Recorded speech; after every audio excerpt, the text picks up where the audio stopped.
portador do vírus HIV. E se fosse possível levar esperança para milhares de pessoas? Juntos, nós podemos. Invista neste canal. Invista em um mundo melhor.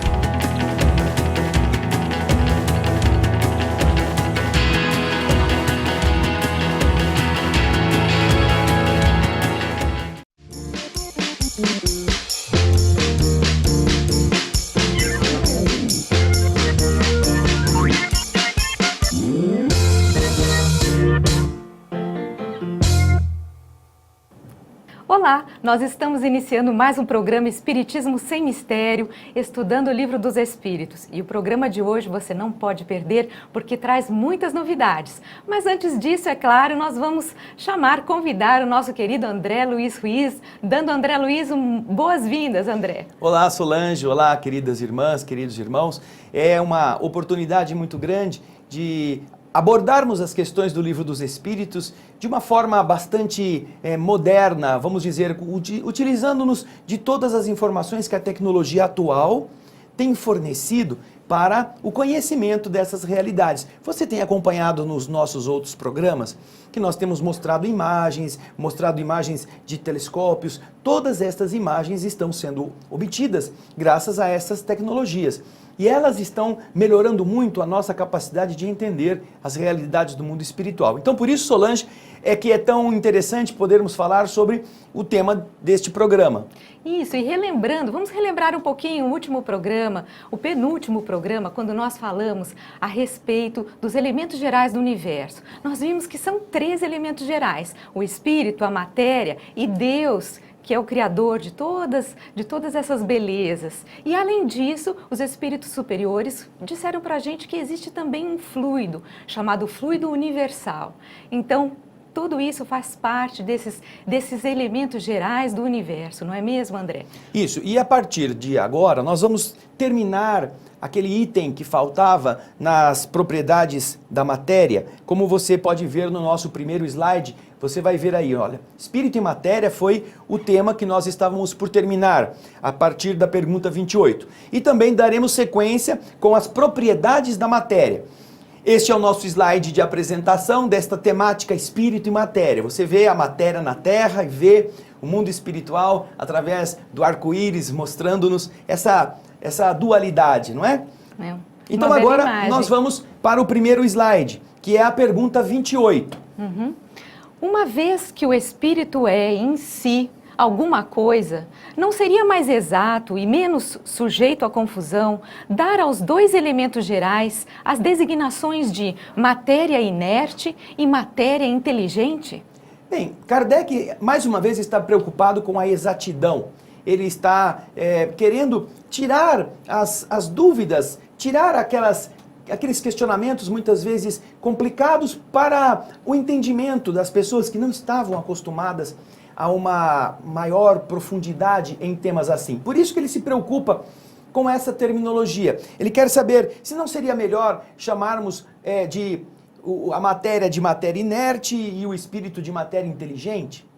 E aí, será que os espíritos disseram, não, você tem razão, Kardec, vamos fazer um adendo aqui às nossas observações para atender a sua sugestão? Será que foi isso que os espíritos disseram, Solange? Vamos dar uma olhadinha? Vamos ver qual foi a resposta? A resposta dos espíritos superiores à pergunta 28 é a seguinte: as palavras pouco nos importam. Cabe a vós formular a vossa linguagem de maneira a vos entenderdes. As vossas controvérsias surgem, quase sempre, de não vos entenderdes acerca dos termos que empregais, porque vossa linguagem é incompleta para as coisas que os vossos sentidos não percebem. Interessante, não é? Os espíritos não estão muito preocupados se chamamos de A, B ou de B e A. Estão dizendo, vocês se entendam da maneira como vocês acharem melhor. Dão a Kardec essa liberdade para que Kardec especifique a forma de explicar as coisas para as pessoas que depois serão seus leitores. Mas eles dizem que é difícil para a linguagem humana conseguir discernir coisas que ela não conhece e dar definições de forma exata. Sempre que tem uma coisa muito diferente, que nunca foi vista, o que as pessoas fazem? Elas tentam assemelhar a alguma coisa conhecida. Então fazem comparações, fazem definições por aproximação. Então os espíritos estão dizendo, por causa dessa dificuldade, é que o vosso vocabulário é pouco rico para definir coisas que vocês não conseguem ver, vocês não conseguem tocar, não conseguem medir. E é verdade, os espíritos têm razão. Agora, logo depois de os espíritos terem respondido isto, Kardec faz um comentário. E esse comentário nós vamos apresentar a você agora. Vamos acompanhá-lo? Um fato patente domina todas as hipóteses. Vemos matéria destituída de inteligência e vemos um princípio inteligente que independe da matéria. A origem e a conexão destas duas coisas nos são desconhecidas.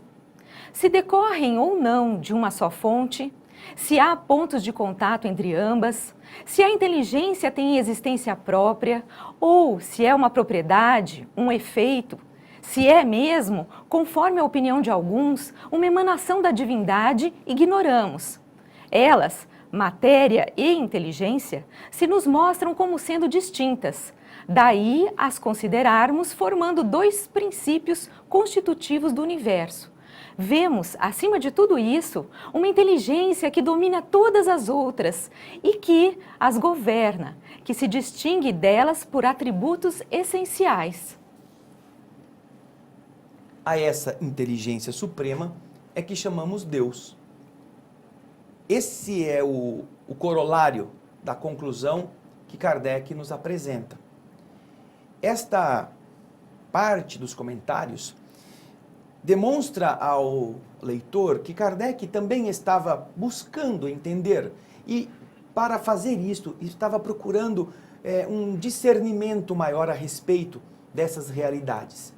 E quando nós observamos que ele é lúcido o suficiente para discernir diferenças entre matéria e inteligência, matéria que é aquela que nós conhecemos no mundo físico, e inteligência, que é aquela que chamamos de espírito, nós compreendemos por que ele estava preocupado em falar, como nós vimos no slide anterior, de chamar a matéria inerte, a matéria que não tem vida própria ou não tem capacidade própria, e a outra matéria, a matéria inteligente, a matéria que é governada pela inteligência. Por isso que Kardec faz esse comentário que nós acabamos de ouvir a leitura da Solange. Agora, logo a seguir, ele continua buscando esse aprofundamento, não é? E ele faz a pergunta número 29. Vamos lá. Ele pergunta o seguinte: a ponderabilidade é um atributo essencial da matéria? Bem, nós já vemos aqui um novo campo de pesquisa dentro do Livro dos Espíritos. A pergunta 28 terminou aquele ciclo de indagações a respeito do espírito e matéria. A partir da 29, nós começamos uma outra etapa dentro deste caminho de conhecimento gradativo. Kardec agora vai falar da matéria e vai falar dos atributos da matéria. Ele vai perguntar aos espíritos a respeito. E o primeiro dos atributos, inclusive que nós já vimos em perguntas anteriores, quando citamos as propriedades da matéria de forma genérica, o primeiro que ele vai questionar é a ponderabilidade, que é a pergunta 29, que a Solange acabou de ler. A ponderabilidade é um atributo essencial da matéria? Ela precisa ser desta forma? E então, você deve estar me perguntando, Solange, deve ser uma pergunta para muitas pessoas, não é? É isso mesmo. O que é esse negócio de ponderabilidade? Nossa, que nome estranho. Que nome esquisito. Ponderabilidade. De ser ponderável. O que é isso? Que raio será que é esse negócio? Não é? E aí, vamos ver o que significa, para que também possamos meditar de uma forma mais exata. Ponderabilidade? Ponderabilidade é a qualidade de ponderável, isto é, do que se pode pesar, do que tem peso. Então, a ponderabilidade tem a ver com uma existência física que possa ser medida, possa ser pesada. Então, a matéria que nós conhecemos tem como atributo o fato de ela ser passível de medir-se o seu peso, a sua estrutura possibilita que o homem possa mensurar isto. Então, se nós temos este primeiro atributo, Kardec perguntou se a ponderabilidade é o atributo essencial da matéria. E vamos ver o que os espíritos responderam. A Solange vai colocar na tela, o Rogério também, para você ler em casa, e ela vai interpretar a resposta dos espíritos para nós. Da matéria, como a entendeis, sim. Não, porém, da matéria considerada como fluido universal. A matéria etérea e sutil que constitui esse fluido vos é imponderável. Nem por isso, entretanto, deixa de ser o princípio da vossa matéria pesada. O Interessante. que você entendeu por essa resposta, Solange? Então, a gente sabe que essa matéria que nós conhecemos, nós conseguimos pesar, medir, mas os espíritos estão dizendo que existe o fluido universal e que também é uma matéria sutil, mas o homem não consegue pesar esta matéria. Então, é esse fluido universal que é imponderável, mas que ele existe, que ele está em tudo e que ele faz parte, inclusive, da matéria que nós conhecemos, dessa matéria sólida que nós conhecemos. Então, você observa que, pelas explicações dos espíritos, no nosso estágio material, a matéria tem essa característica. Mas, na sua raiz, ela é modelada por um outro tipo de matéria que, aos nossos conceitos científicos, não tem essa potencialidade de ser pesada, não tem essa característica, não tem esse atributo. Mas a gente vai, daqui a pouquinho, continuar explorando esta ideia. Isso mesmo, no próximo bloco nós daremos continuidade a esse assunto. Antes disso, gostaríamos de fazer o convite para você participar do SOS, o Espiritismo precisa de você. A sua ajuda é muito importante na manutenção de todo esse trabalho da TV Mundo Maior, da Rádio Boa Nova. Então participe, basta ligar no 0800 1218 38, inscreva-se. Nós faremos um breve intervalo, já estaremos de volta. Não saia daí.